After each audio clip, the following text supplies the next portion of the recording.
Yeah, good morning. Here it is Monday morning. 36 degrees outside, and the other side to my left here is the garage door. So it's kind of chilly.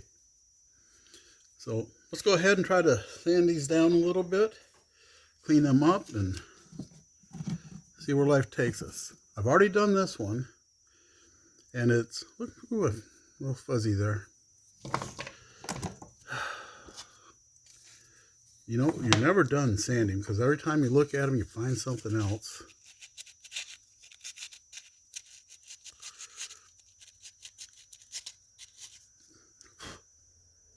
There he goes, he's better. What do you think? A little bit better. There's this one here.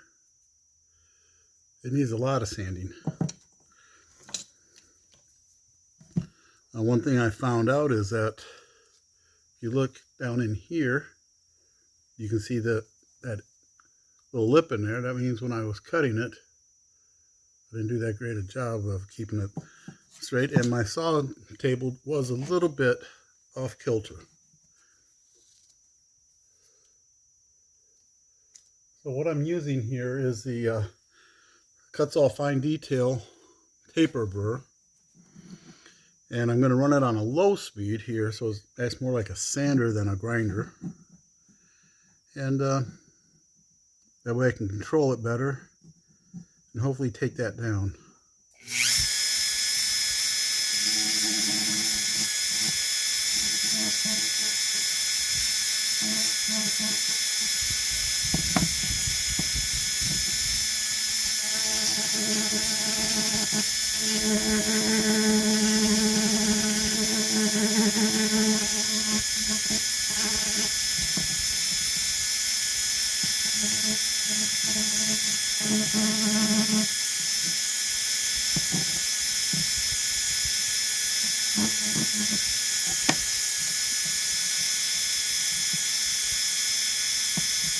Still have some tape on here.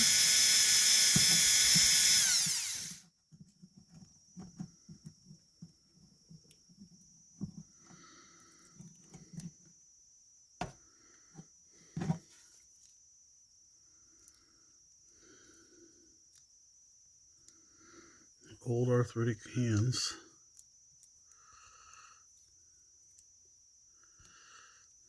Just can't grip things the way they used to. Losing my grip.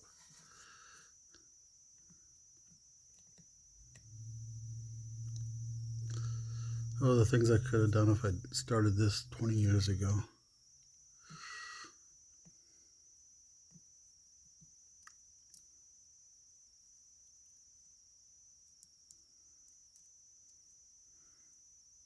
And again, was YouTube there 20 years ago?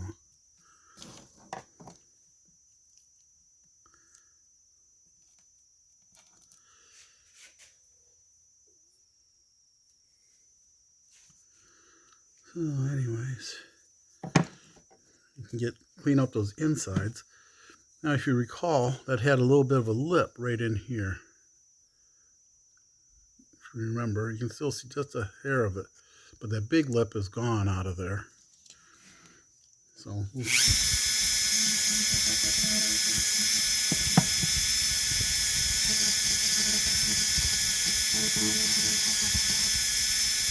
as you can tell, I'm barely touching it.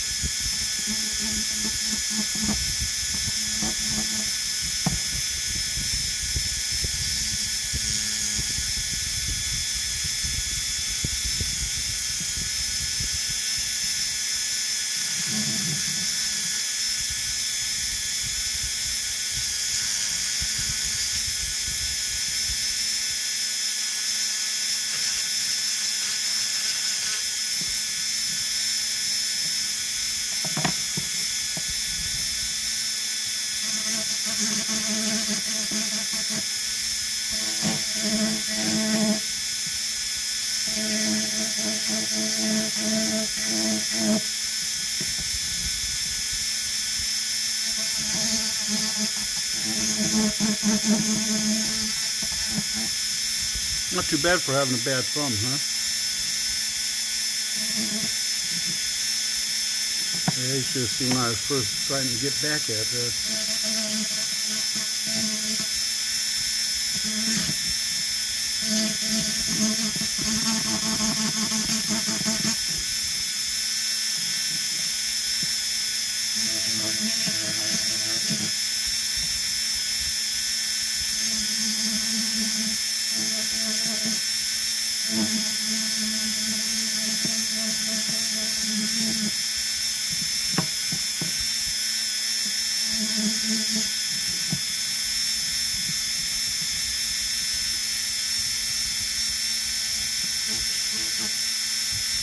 Careful touching the face of it because you can do that.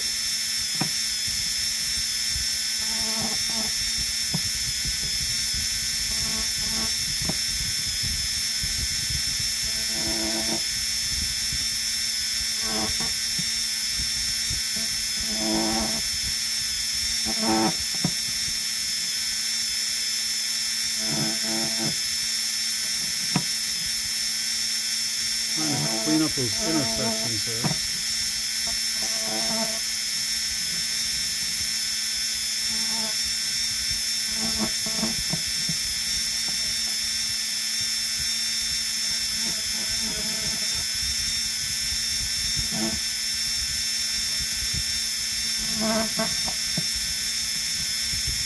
Clean up the knife marks that are in that groove a little bit.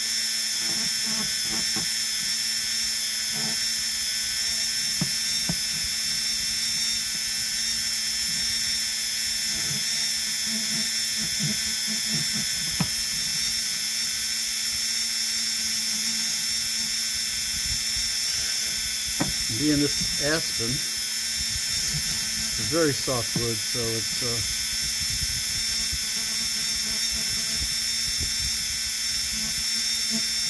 your first card is going to either frustrate you or teach you to have a very light touch.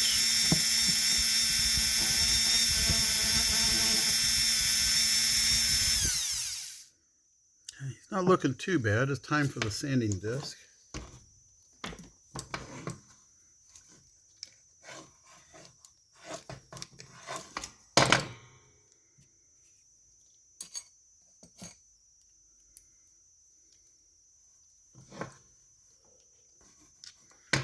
You can go with a smaller one, little T-type burr. It's got sandpaper on each side, and as you can tell, he's worn a little bit here, so it's not going to be real aggressive. Let's turn him down. Turn him down to about 10.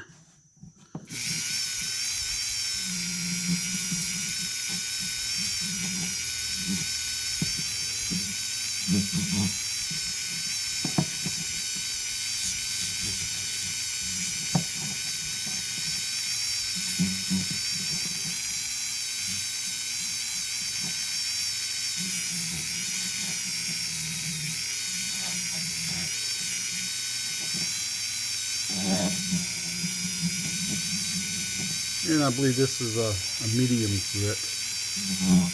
Dremel sandpapers don't really, in the old days, they didn't tell you what the grit was. This says coarse and medium. If you wanted to find, you had to go find your own paper and cut it out and put it on.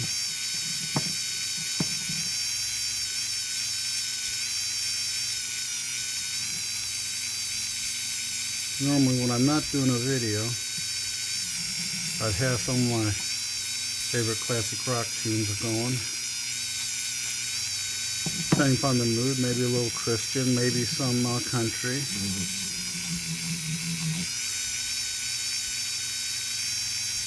Big Christian music fans, a little Michael W., Stephen Curtis, Chapman, and one of my favorites is Rich Mullins.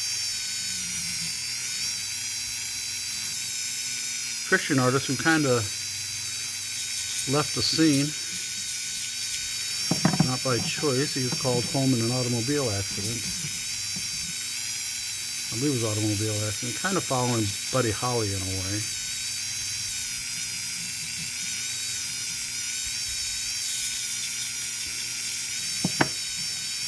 And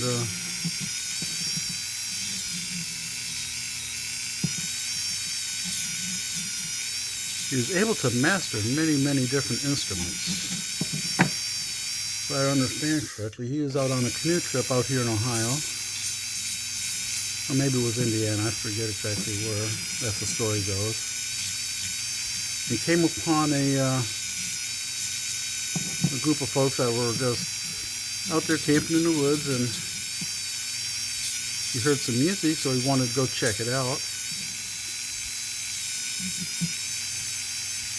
And the instrument that he heard was a sound that he hadn't heard before, which is really piqued his interest, his curiosity. And what it was a hammered dulcimer. And it's kind of like a harp, but you don't pluck it with your fingers. You got little hammers that you hold in your hand and play it kind of like a xylophone, but it's a stringed instrument instead of a bar instrument like a xylophone. And he fell in love with that, so he sat down with it and learned to scale with it. And he ended up incorporating that into a lot of his music because he just loved that sound.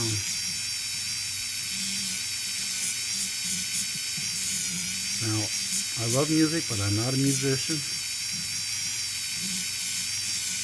I have played the guitar before, but never really mastered it.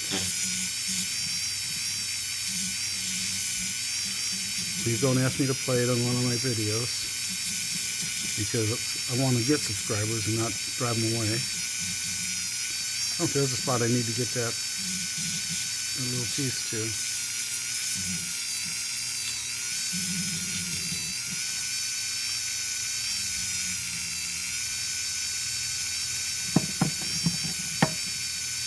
Trying to get this sandpaper.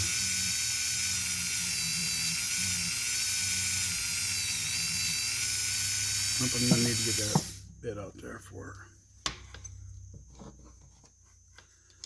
Anyways,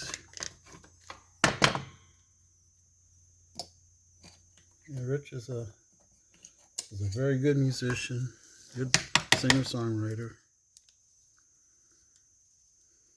and many of the contemporary Christian music folks have adopted a lot of his songs and rearranged the music just a little bit to meet their desires, meet their style.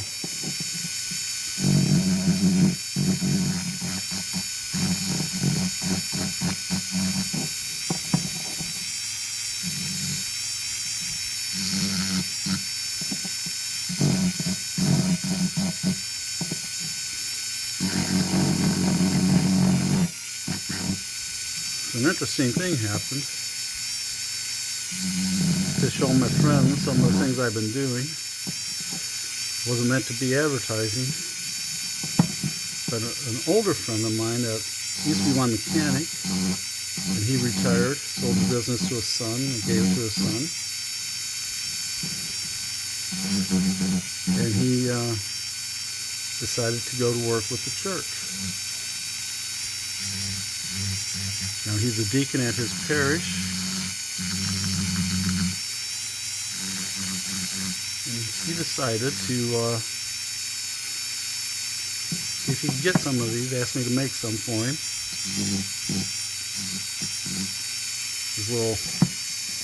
This one here, this little Trinity knot, Father, Son, Holy Spirit, the love of God, and along with a small nativity scene that I posted up on Facebook. I don't think I put that up on YouTube yet. I might have to. When I make them, I'll make a video doing the nativity scene.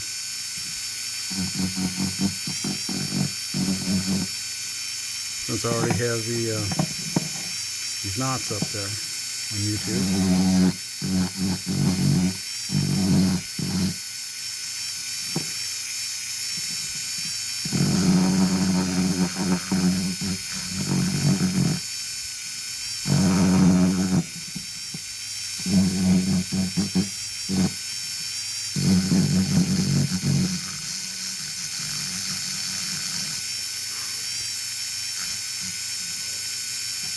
I'm really liking this set of fine detailed burrs. About the whole set, these here. They work really nice. The fine cut-saw burrs work really nice on little details. Especially if you get the details, the so-called details kit. They're smaller than the regular ones, but they're still an 1/8 inch shank on them. And I am not affiliated with them. I am not. I bought this set along with all my other burrs. I'm just a little hobbyist. But, and my buddy says he wants 15 of these. 15 of these with the nativity scene that I did. Which you'll see in an upcoming video. And wants them by Christmas so he can give them to his class. He teaches a class, an OICA or OCIA class, something like that. That's class with his parish.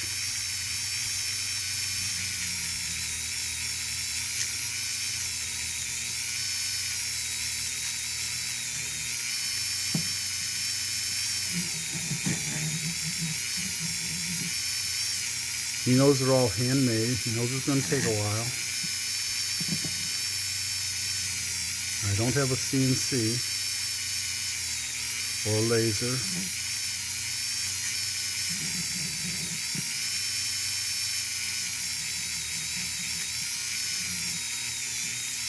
All I have is a Dremel 4000, an old Craftsman rotary tool, or as I call it, a Dremel wannabe.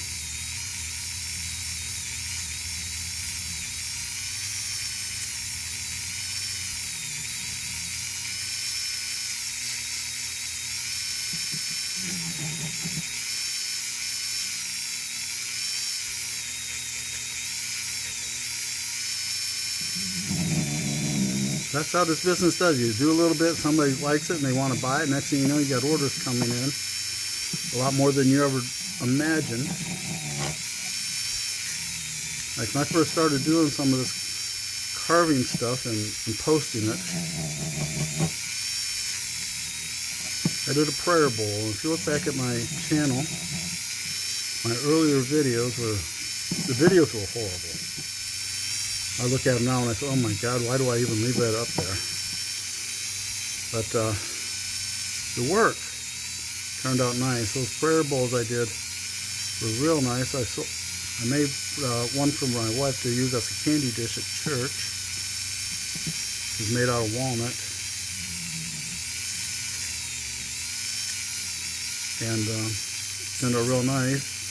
And just from the pictures of it, one of our friends at our Legion post, she wanted one to send to her brother-in-law, who recently lost a son. As a form of, reassurance, that the Lord is with him, even though we lose our loved ones. The Lord is still with us and still loves us. She did that, and then she fell in love with that bowl so much, she didn't want to give it to him.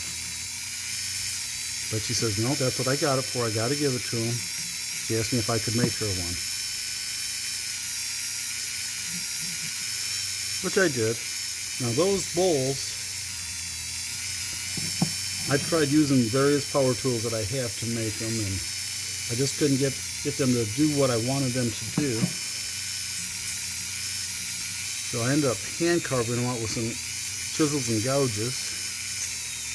Then at the very end, I sanded them down and did the final shaping with this Dremel that I'm using right here. Use a variety of bits and burrs and attachments. Yeah, I did have the cut-saw burrs at that time. That's about when I got them, when I got into using the cut-saw burrs. I got one of them, and then I got that roto saw. Not because I wanted to cut things in half, But that rotor saw, if you pulled it this way, it did a pretty good job of carving. And you gotta give thanks to Matt Carves down there in New Zealand for sharing that. And the way he was using that, I looked at it and said, yeah, I can use that. And it works pretty good. But one thing I'll tell you, if you do get one, do not use it this way. Because you do that, it leaves big old gouges in your work.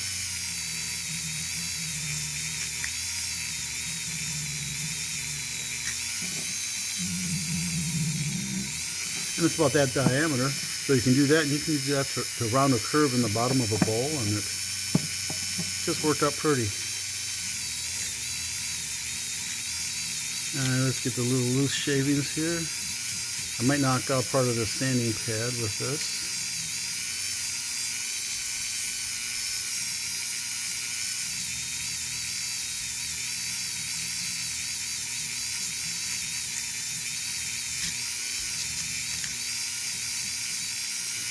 This little sanding attachment here is out of that Polywall kit. I'm not affiliated with them.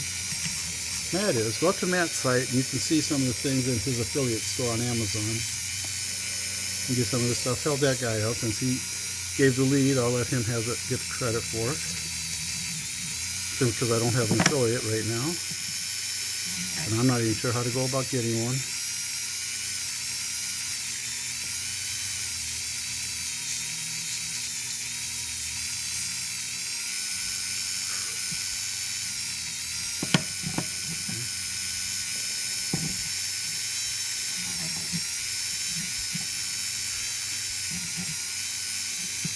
I believe this is might be a 400 grit pad on this thing, on this sanding deal.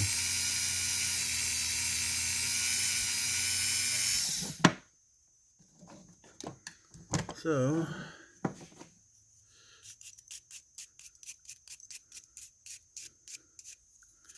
I need to get that big burr out here again and clean him up because the sanding wheel isn't getting him too good.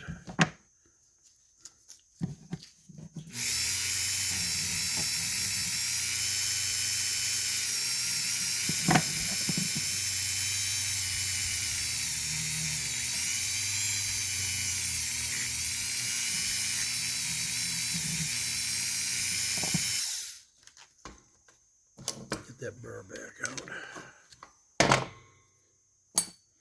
Anyways, hopefully this little sanding will be a short one because I got places to go today. It's almost 7 right now, and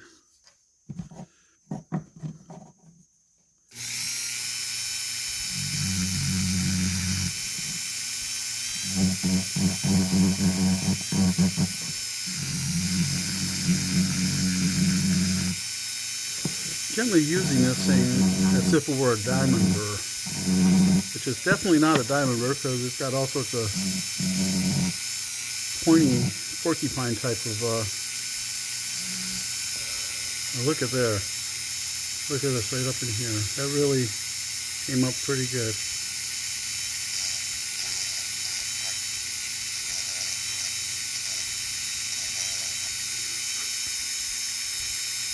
And here's another one. See it from this side.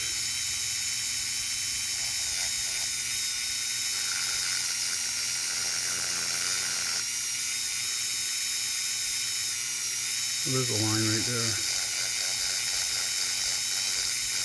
So I can get that in close enough where you can see it.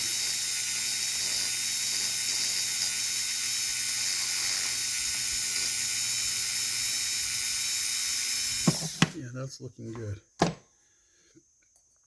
Now what I might do is I got this little mandrel here. It's a sanding mandrel. It's a tapered one. I wonder if I got a straight one sitting in the bowl here. Now it's up in my box. I'll try to find a strip of sandpaper. Might have to cut a new strip. Now that stuff is all old, it'll tear up real fast. Alrighty.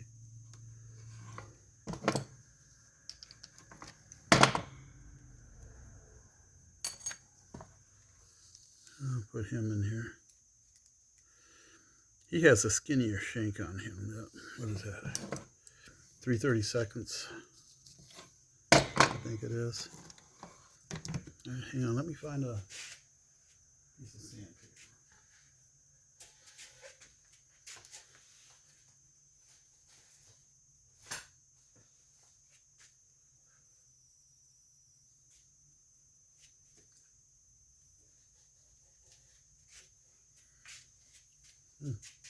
You go feast your eyes on this little guy that I did a while back. He's made out of pine, which is not one of my favorite woods to carve because it's just funky.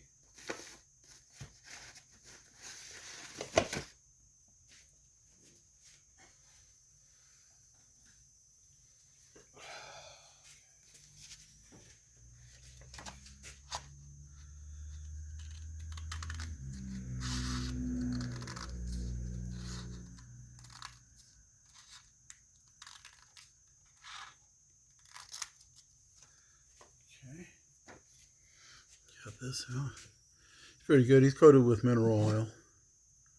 I had fun doing him. Then I made a few of these out of poplar, and those sold real fast too.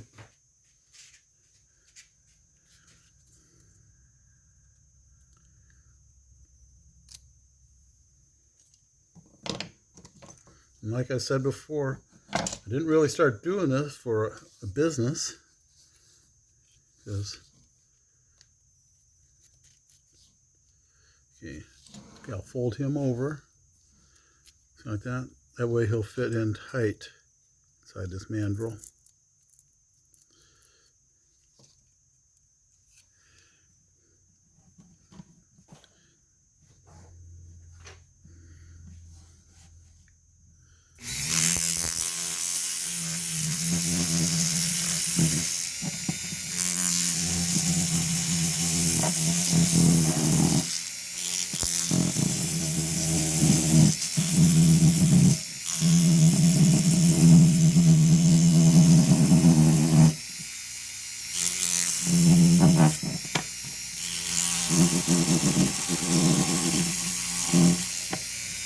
Now this paper that I put on here, it's a 220 grit. You gotta keep them pushed in there because you'll have a tendency to want to fly off.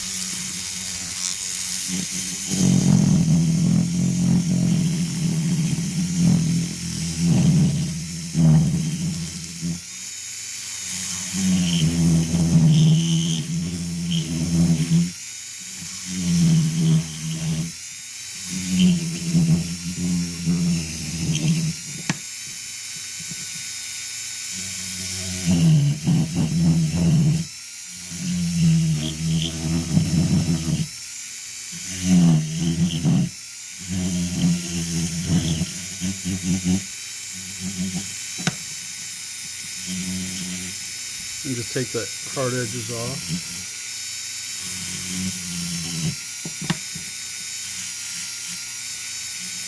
Smooth them out so they feel good to the touch.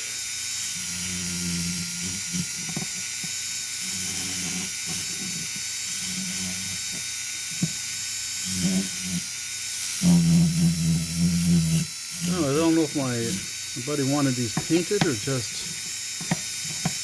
plain, so that the people can decorate them up themselves. I need to get with him on that.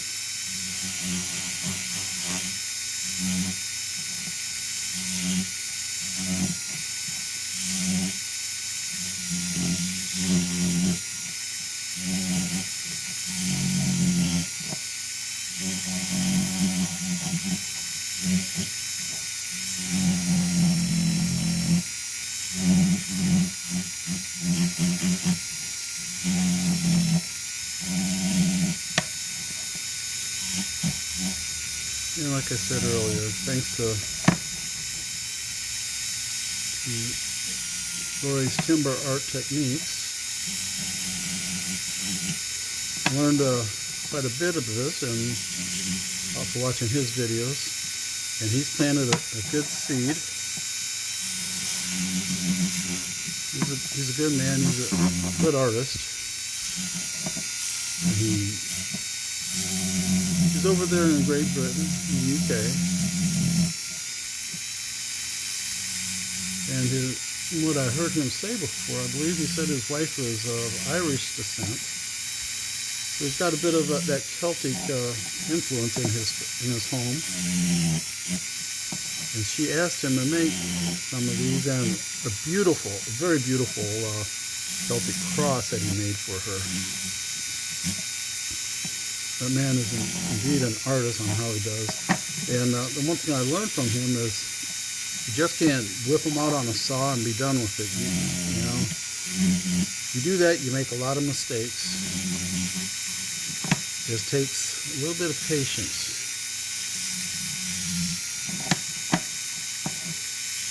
And anybody who's been doing this for a little while will realize that you just can't knock these things out. And it does take some patience to do them up right. If you just knock them out, it'll show in your work. Well, that's the back side. Here's the front side.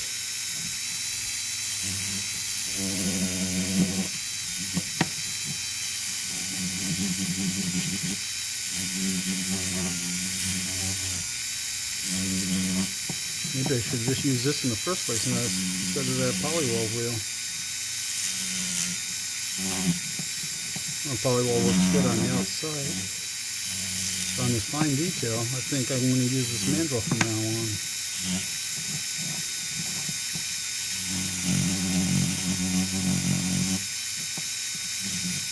He's got a little bit of a knife mark in there. If I can get him out without destroying too much of the detail. Reduced him some.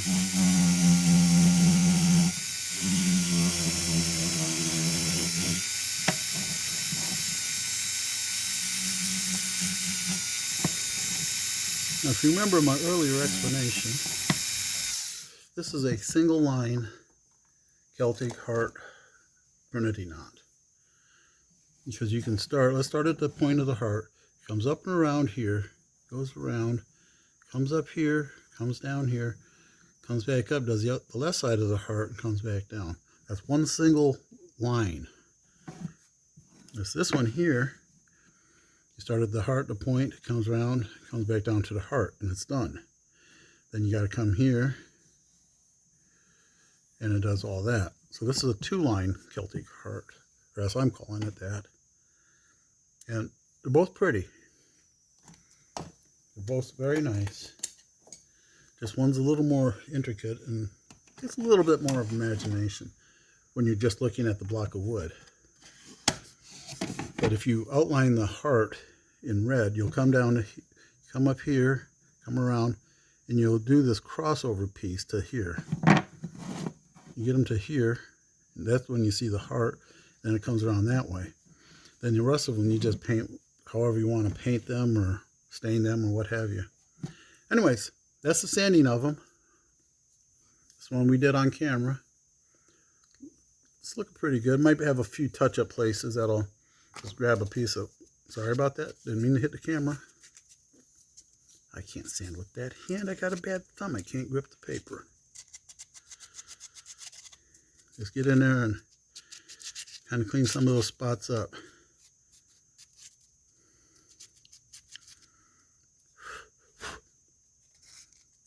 That's helping.